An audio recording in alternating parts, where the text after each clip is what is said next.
Alam niyo guys, itong ibon na to, napakasarap ng lasa ng sabaw nito.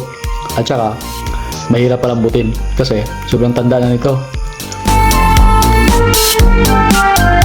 Itong ibon na to, tawag sa amin ito,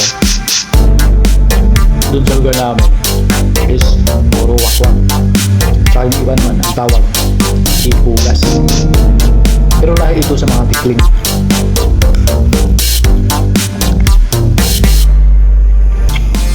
Alam niyo guys, isang buong tikling lang to. Pero sapat na sa isa katao.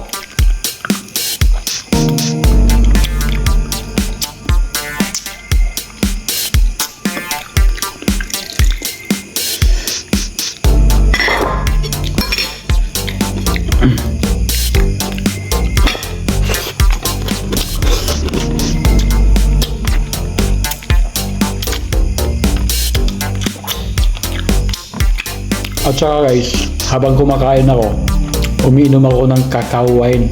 Ito yung cacao wine na gawa ko. Sobrang sarap nito guys, at saka napaka organic ng wine na to. Wala itong halong ibang chemical, purong natural talaga ito, katas ng cacao. Sobrang sarap guys.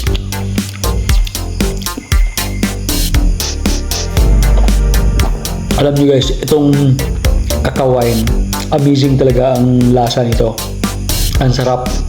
Tapos, yung alcohol content nito, hindi bababa sa 10%. Pinakamataas nito is 13% pababa.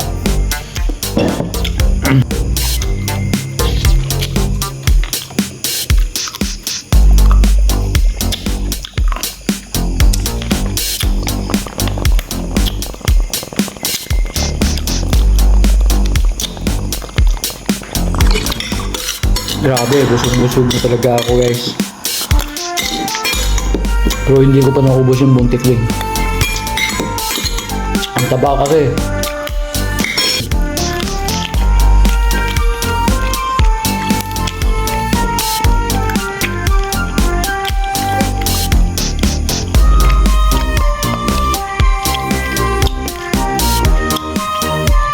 Medyo matigas yung laman niya guys, pero masarap.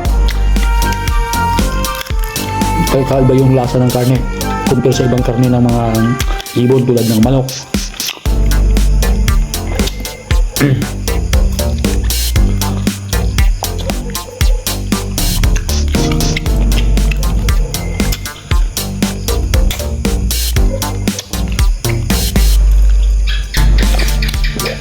Kung meron man ibang karne guys tulad ng manok, baboy, tsaka baka, hindi ko ipagpalit sa ibang karne ang karne ng ibon na to.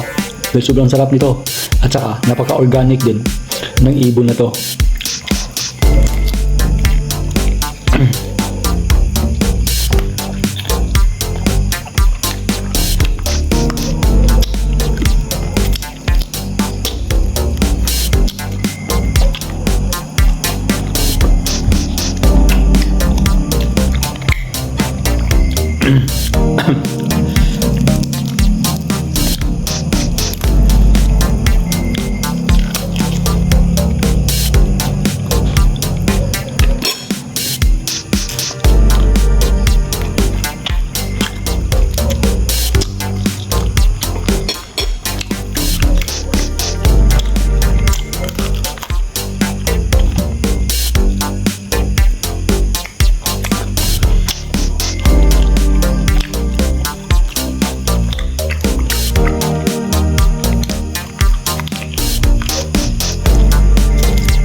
Okay.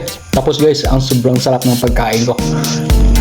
Walang katumbas yung kinakain ko ngayon guys. Sobrang sarap talaga. Hindi ko may pagpapalit sa karne ng manok, baboy o kaya baka.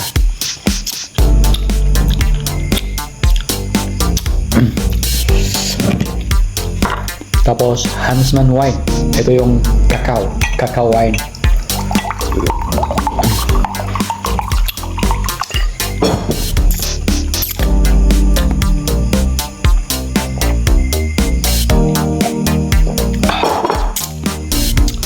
Mas masarap ito guys kaysa ibang inumin. At saka mas sustansya kaysa inumin na tulad ng mga tanduay o kaya kahit anong klaseng inumin. Mas masarap ang sariling gawa at saka napaka-organic ng proseso nito guys. Ang pag-ferment nito, wala talaga itong halong ibang chemical, purong natural talaga ito, nakatas ng kakao.